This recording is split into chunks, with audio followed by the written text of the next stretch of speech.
They turned my family's 120-acre Texas farm into a gated community. I waited 2 years and took everything back. The full story. My name is Riley Harper. I'm 52 years old, a high school history teacher in Austin, Texas. I drive a rusty 2012 F-150 with cracked leather seats and a tape deck that still plays my dad's old Willie Nelson cassettes. I'm divorced, have a 19-year-old daughter at UT, and a 16-year-old son still at home.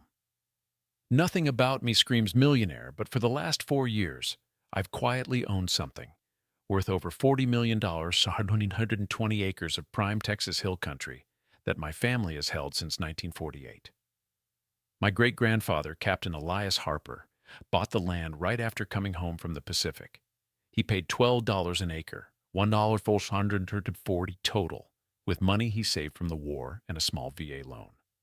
He'd told my grandpa it was the prettiest piece of God's earth he'd ever seen. Rolling hills, ancient live oaks, pecan groves older than the state itself, and a spring-fed creek that ran clear even in drought years.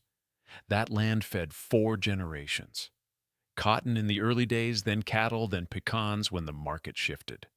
My dad, Thomas Harper, was born in the original 1890s farmhouse still standing in the middle of the property. He worked it every weekend, even after taking a job at the power plant to pay bills. When cancer took him in 2021, he was 78 and still driving the same 1985 Chevy truck. In the hospital 3 days before he passed, he grabbed my hand with what strength he had left. Riley, that land is our name. It's who we are. Promise me you won't ever sell it cheap to some developer who'll pave it over. I promised. I kept the ag exemption by leasing grazing rights to a neighbor for $1 a year. Property taxes stayed low, $2,800 annually, paid every January without fail. Life got busy teaching 5 periods of U.S. history coaching, JV soccer, helping my sister with mom's Alzheimer's. I hadn't driven out to the farm in almost 2 years. June 15, 2023. School was out for summer. I loaded the truck with a chainsaw and work gloves, planning to clear some cedar and check the pecan trees. I turned off County Road 1822 onto our old Kalishi Drive, the one Dad had graded himself every spring. And my heart stopped. The cotton fields were gone. The oaks were gone. The creek had been dammed into a retention pond with a fountain. In their place stood 78 brand-new craftsman homes. Stone accents, metal roofs, 3-car garages, perfect sod lawns, a half-finished clubhouse with a pool, construction trailers everywhere, a huge carved limestone sign at the new paved entrance. Harper Ridge Estates, an exclusive Whitfield community. They'd used our family name. I sat in my truck for 10 minutes staring. Then I drove up to the gate. A young security guard in a golf cart waved me off. "Sorry, sir, residents and approved vendors only." I rolled down the window. "This is private property." "My property?" He looked at my dusty truck and laughed. "Sure it is. Move along before I call the sheriff." Before I could respond, a pearl-white Cadillac Escalade pulled up behind him. Out stepped Lauren Whitfield. She was early 50s blonde highlights designer yoga outfit that probably cost more than my truck payment oversized sunglasses. She moved like she owned the air around her. "Everything okay, Travis?" she asked the guard, not looking at me. "This gentleman claims he owns the entire neighborhood." Lauren turned. Her eyes swept over me. Faded Longhorns cap, work boots, 2 days of stubble, and I watched her mentally sort me into the not worth my time category. "How charming," she said with a smile that didn't reach her eyes.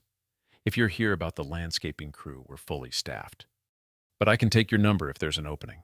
I pulled out my phone, showed her the county tax portal open to parcel 447891002. Owner Riley Elias Harper. Taxes paid current.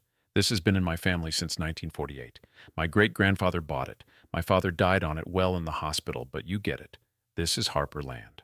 Her smile froze. She pulled out her own phone, scrolled with perfectly manicured nails. Our title company did a comprehensive search. The land was non-producing and essentially abandoned. Texas prescriptive easement law is very clear: 10 years of open, continuous, hostile use. We've been running cattle here since 2019. I knew that was a lie. The only cattle on that land were old Mr. Ramirez's, and he leased from me. Lauren continued, voice syrupy sweet. "We've pre-sold 72 of the 78 homes, $42 million in contracts, young families, doctors, tech people moving from California. They close starting next month. This is a legitimate, fully permitted development through Williamson County. She leaned closer, lowered her voice. I'm sure you have memories here. But memories don't pay property taxes on undeveloped land forever. It's time to let progress happen. Then she did something that made my skin crawl. She walked around my truck and photographed my license plate. Just for security purposes. We have 24-hour cameras. Wouldn't want any misunderstandings. She handed me a business card. Garrett Whitfield, CEO, Whitfield Luxury Communities. My husband will be happy to discuss a goodwill gesture if you sign a quitclaim. We're reasonable people. I drove home with my hands shaking on the wheel. That night I pulled out Dad's fireproof box from the closet. Inside the original 1948 deed on thick parchment survey plats from 1952, every tax receipt in chronological order, handwritten notes on timber sales, fence repairs, even a 1978 letter from the county confirming egg exemption. The box smelled like cedar and old paper and Dad. I called the tax office Monday morning. Confirmed never delinquent, paid on time every year since 1948. 2 days later, certified mail from Garrett Whitfield's attorney, $75,000 offered to resolve any lingering confusion in exchange for a quitclaim deed. I tore it up. I needed a lawyer who ate developers for breakfast. A colleague's husband recommended Sarah Morales out of San Antonio. She'd taken down a pipeline company trying to eminent domain ranch land and made them pay triple. I drove down for the consultation. Sarah's office smelled like strong coffee and old leather-bound law books. She was late 50s, sharp eyes, no nonsense. I laid out the documents. She flipped through the tax receipts, paused at the 1948 deed, then looked up. Prescriptive easement in Texas requires 10 years adverse possession, payment of taxes by the claimant, and a good faith belief. They've got none of that. You've paid taxes continuously. This is fraud. I asked if we could get an injunction to stop construction. Sarah leaned back. We could, but here's what I'd do instead, and you're going to think I'm crazy. Let them finish. She explained, stop them now and they declare bankruptcy, leaving me fighting 78 innocent buyers. Bank's title insurance. A decade of litigation. But if I wait until every house is built, every family moved in, then file for quiet title and fraud. I own 78 completed homes worth $42 million. They'll be desperate to settle because the alternative is criminal charges. It's cold, she said, but it's smart. Surprises everything in these cases. I thought of Dad's last words. I hired her that day. For the next 18 months, I became a ghost. I drove out once or twice a month, parked on the county road, took time-stamped photos and videos from public right-of-way. Watched framing go up, drywall, roofing, landscaping. Watched families move in with U-Hauls and kids' bikes. Watched the clubhouse finish with a resort-style pool. Every visit hurt. That was my creek they turned into a fountain. Those were my pecans they bulldozed for Lot 47. Lauren spotted me in October 2023. Next week, a Williamson County deputy pulled me over 2 miles from the property. Mrs. Whitfield says you've been circling the neighborhood taking pictures of children. Residents are concerned.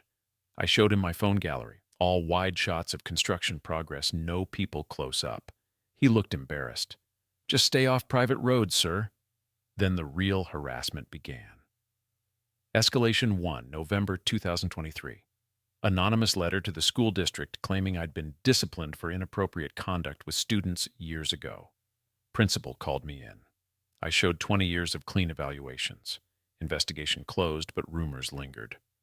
Escalation 2, January 2024. A Facebook group, Harper Ridge Estates Safety Watch, admin Lauren Whitfield, posted my photo from the gate camera, known trespasser making false ownership claims. Has been seen photographing homes and children. Report any sightings to Travis at the gate. Within days, 200 members, hundreds of comments calling me everything from con man to predator. My daughter Ava saw it at college and called crying.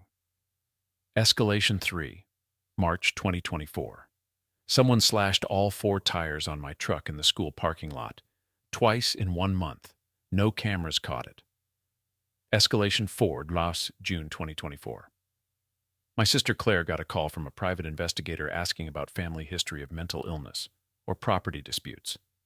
Same PI visited my ex-wife. Escalation 5, September 2024. Fake brush pile complaints to county code enforcement. Inspector found nothing, but sent me a warning anyway due to resident concerns. Escalation 6, December 2024. Someone created fake Yelp and Google reviews for the high school, claiming I was unstable and potentially dangerous. District HR Meeting Number 2, Escalation 7, February 2025. The worst to break in at my house while I was at a soccer game with my son. Nothing stolen but a single printed sheet left on my kitchen table. Drop your fantasy claim or lose everything you actually have left. I filed a police report. Deputy said no prints, no forced entry. Probably someone you know. I knew exactly who. But every threat, every post, every complaint was evidence. Sarah collected it all. Meanwhile, she dug into the Whitfields. Garrett and Lauren had done this exact playbook 3 times before in Central Texas. Find rural land with elderly or absentee owners, graze a few cattle to claim open use. File a weak prescriptive easement affidavit, get fast-track permits by donating to county officials, build and sell before anyone fights back. 2 prior victims settled for under $200K. 1 lost because they couldn't prove continuous ownership. But the Harpers keep receipts. The breakthrough came from Martin Delgado, a former Whitfield superintendent who'd been stiffed on $180K in invoices. He leaked a 2021 email chain. From Garrett Whitfield to Lauren Whitfield. Subject Harper parcel, update title. Attorney confirms Harper taxes are current and owner is alive/inherited 2021. Prescriptive claim is shaky at best, but if we start grazing immediately, file the affidavit and break ground within 12 months, we can create facts on the ground. Most heirs fold when they see finished houses and families living there. Title insurance eats the loss. Same as Blanco Ranch and Georgetown Oaks. Projected gross 48 mullers. Risk acceptable. Sarah called me the day she got it. This is our nuclear option. We filed in March 2025. The Whitfields offered $500K to drop, then $1.2 million, then $2.8 million. We said no. Trial was set for October 2025. They went nuclear too. Local news picked up the Facebook smears. A Williamson County mom blog ran a story. Teacher claims ownership of new luxury neighborhood. Residents fear for safety. My principal put me on paid leave pending resolution. My son Ethan stopped telling friends where we lived. But the tide turned when Sarah leaked the emails anonymously to a reporter at the Austin American-Statesman. The story exploded. Developer couple accused of land theft pattern across Central Texas. Channel 12 sent a crew to my house. I told them about Dad's last words, showed the 1948 deed, the tax receipts, the leaked emails. The piece ended with aerial footage of the neighborhood superimposed over 1950s photos of the farm. It went viral. 4 million views in a week. Homeowners started calling me, not angry, but scared. One woman, Maria Alvarez, cried on the phone, "We sold our house in California for this. If you win, do we lose everything?" I told her the truth. I'm not after your homes. I'm after the people who stole from both of us. Trial day arrived. The courtroom was packed, homeowners, reporters, even Martin Delgado in the gallery. Sarah's opening statement was fire. This isn't a misunderstanding. This is calculated theft dressed up in LLCs and campaign donations. We entered the emails, 77 years of tax receipts, my documentation logs, Martin's testimony, prior victims' affidavits. Garrett took the stand. Sarah tore him apart in cross-examination. He contradicted himself 6 times, sweat through his $3,000 suit. Lauren refused to testify. Fifth Amendment. Judge ruled from the bench. Full title, restored to me $12 million in compensatory and punitive damages, attorney fees, and immediate referral to the Texas Attorney General and FBI for criminal fraud investigation. But I didn't evict anyone. In November 2025, I held a town hall in the finished clubhouse. All 78 families came. Maria Alvarez stood in front with her 2 kids. An elderly couple, the Nguyen's, looked terrified in the back. I stood at the podium with Sarah beside me. I know you're afraid I started. You bought these homes in good faith. You did nothing wrong. I'm not here to take your houses. The room was silent. Here's my proposal. I'm forming the Harper Ridge Community Land Trust. Every family keeps their home at the exact price you paid. No profit for me. The Whitfield's assets and insurance will cover any shortfall. Your monthly dues will maintain roads, the pool, and fund college scholarships for kids in this neighborhood, named after my father, Thomas Harper. Maria started crying, then half the room. Someone in the back started clapping, and soon the whole clubhouse was on its feet. The Whitfields bankrupt within months. Garrett took a plea. 5 years probation, $2 million restitution lifetime ban from real estate development. Lauren lost everything, the Escalade, the Lake Travis mansion, even her social club memberships. Last I heard, she's selling essential oils online. I kept 20 acres with the original farmhouse, the best pecan grove, and the creek. Spent a year restoring the house. New roof, fresh paint, but kept the old pine floors Dad walked barefoot on. I moved in last month. Wake up to birdsong and the smell of coffee brewing on the same stove my great-grandmother used. Ethan spends weekends helping me plant new pecans. Ava brings her friends from college. Even my ex-wife came by once and said, "Your dad would be proud."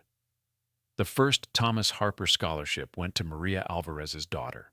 Full ride to UT. Sometimes I walk the creek at sunset and think about Dad's promise. He was right. That land is our name. But now it's more than that. It's 78 families sleeping safely in homes they can truly call their own. It's a scholarship kid who'll never know how close her parents came to losing everything. It's proof that if you keep your receipts, stay patient, and refuse to let the bastards win. Sometimes history teachers make history. So tell me, have you ever fought an HOA or developer who thought money could erase your family's legacy? Drop your story below. Let's keep sharing these wins. And subscribe, because next time I've got the story of the Karen who tried to poison a veteran service dog and learned the hard way that some lines you don't cross. Keep your receipts, y'all.